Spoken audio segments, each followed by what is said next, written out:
మిత్రులారా, కేంద్ర ప్రభుత్వం తీసుకుంటున్నటువంటి ప్రజా వ్యతిరేక చర్యల వలన ఇటీవల కాలంలో ప్రజా జీవితము చాలా దుర్భరం అవుతోంది. గ్యాస్ సిలిండర్ ధరను పెంచినారు. గృహ వినియోగానికి 60 రూపాయలు పెంచినారు. కమర్షియల్ గ్యాస్ సిలిండర్ని 3 సార్లు 1380 రూపాయలు పెంచినారు. ఎక్కువ ధర చేసినారు. అంతేకాదు, మందుల ధరలు 700 నుంచి 900 వరకు మందుల ధరలను విపరీతంగా పెరిగినాయి. ఇంకా ఎరువుల ధరలు, యూరియా ధర 45% నుంచి 50% పెరిగింది. నత్రజని, పొటాషు, సల్ఫరు ఇట్లాంటి ఎరువుల ధరలన్నీ కూడా 30% పెరిగినాయి. ఈ విధంగా మొత్తం హోటల్లో ధరలు, మిగతా వాటన్ని ధరలు విపరీతంగా పెరిగిపోయినాయి. ఇప్పటికే ప్రజలు ద్రవ్యోల్బణం వలన విపరీతంగా పెరిగిపోతున్నటువంటి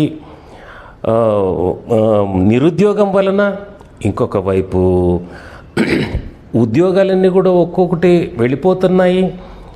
ఇంకొక వైపు ప్రైవేటైజేషన్ విపరీతంగా పబ్లిక్ సెక్టర్ని మొత్తము మూసేస్తున్నారు. ఈ రకమైనటువంటి పరిస్థితులు ఒకవైపు జరుగుతుంటే, ఇంకొక వైపు కేంద్ర ప్రభుత్వము అమెరికా యొక్క ఒత్తిడికి లొంగిపోయి ఈ తక్కువ ధరకు అమ్మేటువంటి రష్యా నుంచి, లేకుంటే ఇరాన్ నుంచి, లేదా అంతకుముందు వెనిజులా నుంచి కొంటూ ఉండేటువంటిది ఆపేసి ఎక్కువ ఖరీదు ఉన్నటువంటి అమెరికా నుంచి కొంటుంది. ఇప్పుడు ప్రధానమంత్రి గారు ఏం చెప్తున్నారు? మీరు వంట నూనెలు వాడకం తగ్గించుకోండి. రైతులకు చెప్తున్నారు, ఎరువులను తక్కువ వాడండి, డీజిల్ తక్కువ వాడండి. ఇట్లాంటివన్నీ కూడా ఆయన చెప్తున్నా అంటే ప్రభుత్వంకి ఎంత సిగ్గుచేటైన విషయమో. ఇటీవలనే ఎన్నికల్లో ఎన్నో మాటలు, బూటకు మాటలు చెప్పినటువంటి ఈ అధికార పార్టీ ప్రధానమంత్రి నరేంద్ర మోడీ ఈ రకమైనటువంటి సిగ్గుమాలిన చర్యలకు వాళ్ళు పాల్పడుతున్నారు.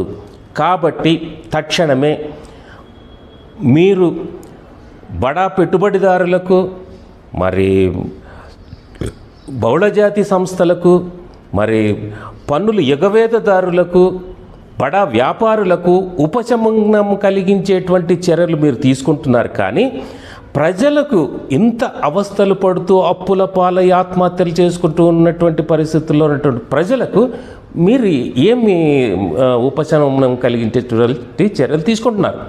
కాబట్టి మా party socialist unity centre of India, communist Andhra Pradesh రాష్ట్ర ఆర్గనైజింగ్ కమిటీ జూన్ 1వ తేదీ నుండి 7వ తేదీ వరకు ధరల పెరుగుదలకు వ్యతిరేకమైనటువంటి ప్రభుత్వ ప్రజా వ్యతిరేక విధానాలకు వ్యతిరేకంగాను నిరసన కార్యక్రమాలు చేపడుతున్నాము. ప్రజలందరినీ కూడా ఈ కార్యక్రమాల్లో పెద్ద ఎత్తున పాల్గొనాలని కోరుతున్నాం.